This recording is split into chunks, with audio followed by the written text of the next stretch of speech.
अस्सलाम वालेकुम जी। बिस्मिल्लाहिर्रहमानिर्रहीम। मेरा नाम है इनाम और आप देख रहे हैं मेरा यूट्यूब चैनल फॉर मेगा। अच्छा, आज की इस वीडियो हम डिस्कस करेंगे पीटी स्पीकिंग के इन टास्क 2 के बारे में।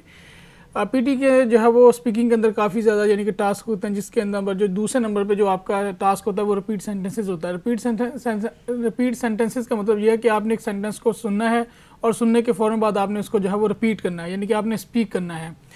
और ये सेंटेंस नॉर्मली जो है वो 9 से लेके जो है 12 वर्ड्स के दरमियान होता है। इससे ज़्यादा भी हो सकता है, समटाइम 15 वर्ड्स भी आ जाते हैं, लेकिन 9 से कम बहुत यानी कि 9 से कम नहीं होता। जितने सेंटेंस यानी जो प्रैक्टिस मैंने की थी, तो मैंने उसके बाद जो फाइनल एग्ज़ाम दिया, तो मुझे ये यानी कि सारे एक्सपीरियंस से मैं कह सकता हूँ कि 9 से कम नहीं होता और सम टाइम 12 से ऊपर चला जाता है। लेकिन नॉर्मली जो है ना वो ज़्यादातर जो सेंटेंसेस होते हैं वो 9 से 12 के दरमियान होते हैं। तो आज की यानी कि जो वीडियो इसके अंदर हम डिस्कस करेंगे कि यानी कि जो इसका मार्किंग क्राइटेरिया क्या है, उसके बाद ये हम बात करेंगे कि इसका जो है वो यानी कि स्ट्रेटजी क्या है, इसका जो है वो आपने कौन सी टेक्निक यूज़ करनी है और कौन सी चीज़ों को आपने इस रिपीट सेंटेंसेस के दरमियान जो यानी कि दौरान आपने अवॉइड करना है। सबसे पहले तो हम मार्किंग क्राइटेरिया की बात कर लेते हैं। तो मार्किंग क्राइटेरिया के अंदर इसके अंदर जो है वो यानी कि फ्लुएंसी देखी जाती है आपकी, उसके बाद आपकी प्रोनाउंसिएशन देखी जाती है, उसके अलावा आपका कंटेंट देखा जाता है। कंटेंट मीन आपने एक सेंटेंस है उसके वो यानी कि तकरीबन 10 वर्ड्स का जो है वो सेंटेंस था, उसमें देखा जाएगा कि आपने कितना यानी कि उस सेंटेंस को रिपीट किया, आपने 50% किया, 60% किया, 70% किया, तो ये होता है। दूसरे नंबर पर टेक्निक क्या है, टेक्निक जो है वो उसके बारे में हम बात कर लेते हैं। टेक्निक तो ये है कि आपने सेंटेंस एक सुना है, सुन के जो है वो आपने उसको पूरा रिपीट कर दिया, लेकिन ऐसा प्रैक्टिकली पॉसिबल होता नहीं है। मेरे साथ तो ऐसा नहीं होता था। मैं कंटेंट पूरा करने की हमेशा कोशिश करता था। ठीक है, एक सेंटेंस मैंने सुना तकरीबन 10 वर्ड का है, मैं 10 वर्ड पूरे कर देता था। अब मैं आपको एक छोटी सी एग्जांपल देता हूँ, जैसा कि एक सेंटेंस है, the educational policy, the lecture tomorrow will discuss the educational policy in the United states. अब ये 12 वर्ड्स का एक सेंटेंस है, लेकिन मुझे अभी भी याद है कि मैं इस सेंटेंस को इस तरह बोल देता था, जिस तरह the class tomorrow will be about the educational policy in the United states. अब इसके अंदर तकरीबन जो है ना वो या मैं इस तरह बोल दूँ, the lecture tomorrow will be about the educational policy in the United states. तो मुझे इन दोनों तरह मैंने बोल के देखा है, दोनों में मेरे मार्क्स जो है वो 88, 90 जो है वो यानी कि एक सेंटेंस की बात करूँ उसमें आ जाते थे। और सेम ये स्ट्रेटजी जो मैंने अभी आपको बता रहा हूँ, ये मैंने जो है वो अपने यानी कि फाइनल एग्ज़ाम के अंदर जो है वो यूज़ की थी।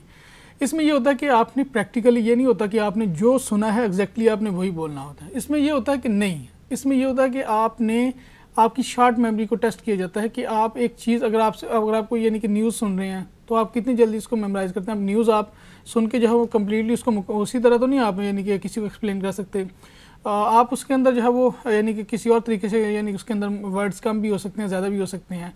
तो इसमें ये होता है कि अगर आप ज़्यादा वर्ड्स बोल दें तब भी कोई इशू नहीं है, कंटेंट आपका 5/5 हो जाएगा। अगर आपने बिल्कुल जो है वो आपने हेजिटेशन में नहीं करना, अपने आप को सेल्फ करेक्शन नहीं करनी, हेजिटेशन नहीं है आपके उसके दरमियान जो है वो आपने हेजिटेशन को अवॉइड कर दिया, उसके बाद आपका जो है वो रिदम नहीं टूट रहा, जिसको मैं हमेशा जो है वो आपका हेजिटेशन नहीं है, आप अपने आप को जो है सेल्फ करेक्ट नहीं कर रहे, आप जो गलत हो गया उसको गलत हो गया बस। यूनाइटेड स्टेट्स की बजाय आपने यूनाइटेड किंगडम बोल दिया, तो बस बोल दिया, उसको आपने रिपीट नहीं करना। तो मैं यकीन से कहता हूँ कि आपके 90/90 मार्क्स जो है वो आ जाएंगे इसके अंदर, इस टास्क के अंदर। और उसके अलावा यानी कि जो है वो एक थोड़ी सी मैं बात करता जाऊँ कि इसको अब आपने मेमोराइज़ कैसे करना है। इसके जो स्ट्रेटजीज जो मैंने आमतौर पे जो है वो यानी कि अपनाने की कोशिश की हैं। कुछ लोग को जो है वो स्ट्रेटजी 1 जो है वो अच्छी लगी, कुछ लोग को जो है वो स्ट्रेटजी 2 अच्छी लगी। स्ट्रेटजी 1 तो ये है कि आप एक सेंटेंस को जो है वो बिल्कुल आंखें बंद करें या बिल्कुल अपना फुल फोकस करने के बाद जो है उसको सुनने के बाद उसको फ़ौरन जो है वो रिपीट कर दें। इतनी शॉर्ट मेमोरी यानी कि आप फ़ौरन यानी कि ज़ाहिर बीप होगी या बीप शायद मुझे याद भी नहीं होती, आपने फ़ौरन रिपीट कर देना है। तो उसमें ये होगा कि वो आपकी मेमोरी के होगा और फ़ौरन आप उसको रिपीट कर देंगे। अब आप रिपीट कर रहे हैं तो उसके दरमियान आपको कोई वर्ड जो है वो जिस वर्ड के ऊपर आप फंस गए हैं उसको बस किसी तरीके से बोल के जो है वो आगे निकलें, क्योंकि इसके दरमियान इस टास्क में जो है वो रीड अलाउड की तरह ऐसा नहीं होगा कि आप एक दफ़ा उसको पढ़ लेंगे, 30 सेकंड आपको मिलेंगे, आप पढ़ने के बाद आपको जो मुश्किल वर्ड लगेगा बाद में आप उसको स्किप कर देंगे। इसमें ऐसा नहीं है, इसमें आपने सुन के फ़ौरन जो है वो आपने रिपीट कर देना है। तो रिपीट सेंटेंसेस में ये होता है। दूसरा इसकी स्ट्रेटजी ये तो कि एक तो आप उसको प्रैक्टिस करें, रोज़ाना की बेसिस के ऊपर प्रैक्टिस करेंगे तो आपकी मेमोरी जो है वो इतनी अच्छी हो जाएगी कि आप उसको मेमोराइज़ कर लोगे। ये स्ट्रेटजी मैंने अपनाई है। दूसरी स्ट्रेटजी थोड़ी सी मुश्किल है, लेकिन उसको प्रैक्टिस करें तो वो भी हो सकती है। उसमें ये होता है कि यानी कि जिस तरह मैंने अभी बोला था, lecture tomorrow will discuss the educational policy in the United states, तो इसमें आप इनिशियल लिख लें। ठीक है, दिमाग में तो आपके कुछ ना कुछ होगा, कुछ सेंटेंस तो आपको याद हो जाएगा, जैसा ये शुरू के जैसा लेक्चर टुमारो विल डिस्कस था। ठीक, अब आगे क्या है, educational policy in the United states. तो ई लिख लें, ई डी लिख लें, एजुकेशनल पता चल जाएगा आपको, यानी कि उसके इनिशियल लिख लें, एजुकेशनल का ई डी लिख लें, फिर पॉलिसी का पी ओ लिख लें, और इन तो पूरा लिख लें, द इसका यूनाइटेड स्टेट्स यू एस लिख लें। तो इस तरह आपको याद रहेगा कि the educational policy, the lecture tomorrow will discuss the educational policy in the United states. तो इस तरह जो है ना वो आप इसको बड़ी यानी कि आसानी से जो है वो दोबारा रिपीट कर सकते हैं। और उसके अलावा भी जो है ना वो यानी कि जो मतलब कि अगर मुझे जो मैंने अब आपको बता दूँ जो मेरे साथ हुआ, जो मैंने यानी कि एक्सपीरियंस किया, तो लाजमी नहीं है कि आपने एग्जैक्टली वही लफ्ज़ बोलना है। इस तरह मैंने आपको बता रहा था कि मैं अक्सर ये बोल देता था the lecture tomorrow will be about the educational policy in the education बोल दिया, यहाँ पे मैंने एजुकेशनल भी नहीं बोला, education policy in the United states.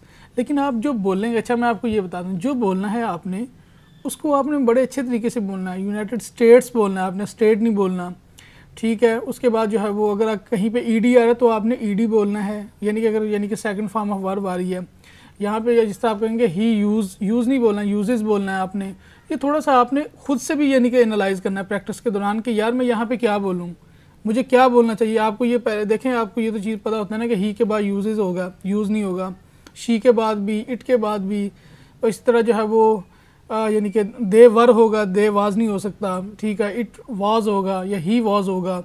तो ये सारी चीज़ें जो है वो कॉमन सेंस की होती हैं। समटाइम आपको माइट भी आप सेंटेंस पूरा ना सुन पाएँ, लेकिन आप बड़े आसानी के साथ बड़े अच्छे तरीके से आप उसको जो है वो यानी कि रिपीट कर सकते हैं।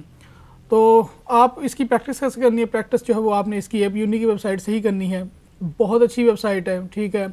आप वहीं से सारी प्रैक्टिस करें, क्योंकि मैं हमेशा बताता आता हूँ कि उसमें से रिपीट होता है, बहुत ज़्यादा चीज़ें उसमें से रिपीट होती हैं। मेरे जो स्पीकिंग के अंदर 88 मार्क्स हैं, मैं समझता हूँ वो सारा इस प्रैक्टिस का यानी कि उस प्रैक्टिस का रिजल्ट है जो मैंने एप यूनी पे की है, बहुत ज़्यादा प्रैक्टिस की है। अच्छा, एक और चीज़ मैं बता दूँ आपको, अगर आप एक सेंटेंस नहीं बोल पाते तो आप उसको दोबारा सुने। मैं तो समझता हूँ कि एक सेंटेंस को आप 10-10 दफ़ा सुने, ताकि आप समटाइम जो है वो सेंटेंस की जो है वो स्पीड ज़्यादा होती है, समटाइम स्लो होती है, तो ताकि आप हर तरह की स्पीड के साथ जो है वो एडजस्ट कर लें फाइनल एग्जाम के दौरान। प्रैक्टिस तो आपके पास टाइम है तो आप प्रैक्टिस जितनी मर्जी कर लें, और फाइनल एग्जाम में जो है वो आप उस प्रैक्टिस के साथ जो है वो यानी कि लीनियरली जो है वो मैच कर जाएंगे, आपको कोई इशू नहीं होगा। आप अगर वो ज़्यादा यानी कि स्पीड से बोलती है तो यानी कि जब स्पीकर होगा वो अगर ज़्यादा ही और शी अगर वो बोलती है या बोलता है तो आप तब भी उसको कैच कर लोगे, अगर वो फास्ट बोलता है तब भी मुझे यकीन है आप कैच कर लोगे, लेकिन प्रैक्टिस आपकी होनी चाहिए। तो ये थी जो है वो कुछ स्ट्रेटजीज मैंने आपको बता दी हैं। होपफुली आपका जो भी अगर कोई यानी कि जो है वो क्वेश्चन होंगी, कोई भी अगर आपको क्वेश्चन आया, अगर आपने कुछ और सजेशन लेनी है मेरे से, तो इस वीडियो की डिस्क्रिप्शन में मेरी सारी कॉन्टैक्ट इन्फॉर्मेशन होती है, इस वीडियो के आखिर में भी मेरी कॉन्टैक्ट इन्फॉर्मेशन होती है, वहाँ से आप मेरे साथ रब्ता कर सकते हैं। तो आज तक के लिए इतना ही, अपना बहुत सा ख्याल रखिएगा, अल्लाह हाफिज़।